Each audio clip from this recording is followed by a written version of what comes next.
Graham Gooch end with a straight approach and bowls to Critchley, who takes a run very easily into the offside of the first ball of this third morning.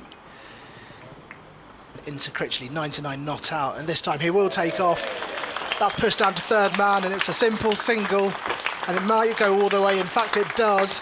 And so Matt Critchley reaches his third 100 of the season with a boundary. That's his 12th first class, and it's been a phenomenal innings to watch.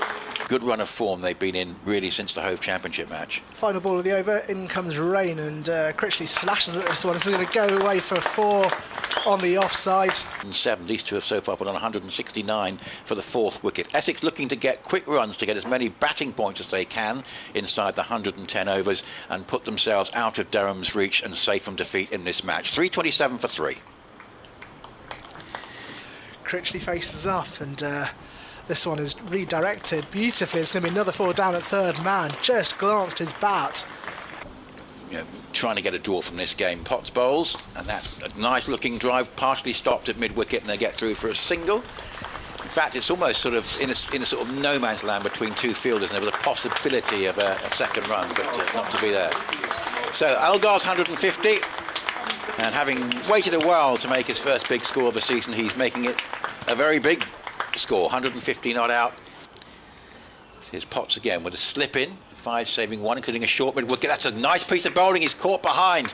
And Potts certainly deserved that, because with the added cloud cover in the last couple of overs, he's been causing Elgar more problems than at any time, certainly this morning. Here's Potts, he's bowled unchanged. That's driven by Critchley for probably 4. Yes, I thought it might be 2, but it might be stopped at deep cover, but no, that was so well timed.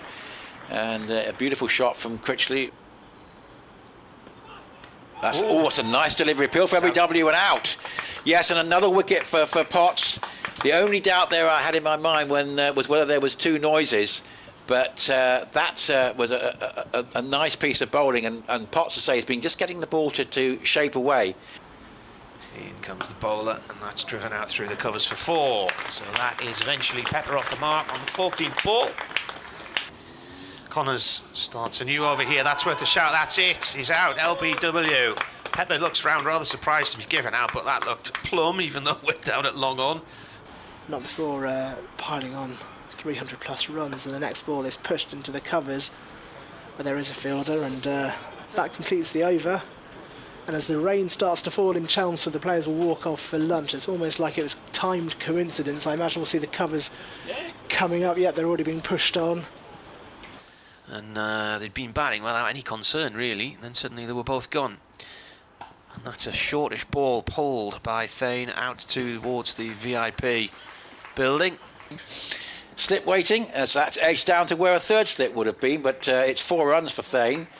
Slightly involuntary, but it's come off a thickish edge, but it went to ground, and nobody at third slip at all, so down to the third man boundary it goes. Connors in again, balls. It's a shortish ball. It's pulled by Harmer out through mid-wicket, and it's going to go for 4 to the pavilion. Just crossing the rope now. I will find the most relevant article about it. Parkinson, that's walloped away, that by Harmer, just using his feet to meet the pitch of the ball, straight through mid-wicket for 4. So he won't be keen to go back to New Road in a hurry. Here is Thain playing the first ball of a new Potts over along the ground. Playing really well here now, Thain. Just gliding that one down to third man. But anyway, he's showing us 20 not out at the moment. He edges that and is very well caught at slip. That's a superb one-handed catch from McKinney, just stretching across to his right to take that. Made it look really quite straightforward, but it wasn't. Harmer on 30, Bracewell on 2, and it's going to be Callum Parkinson to continue. Second ball comes in. This is cut away on the offside, and that'll make it all the way to the boundary for a 4. A vote which we believe is going to be next week. Parkinson in once again to Harmer, and he cuts this one again, similar to the region where he had got a boundary, a couple of balls again.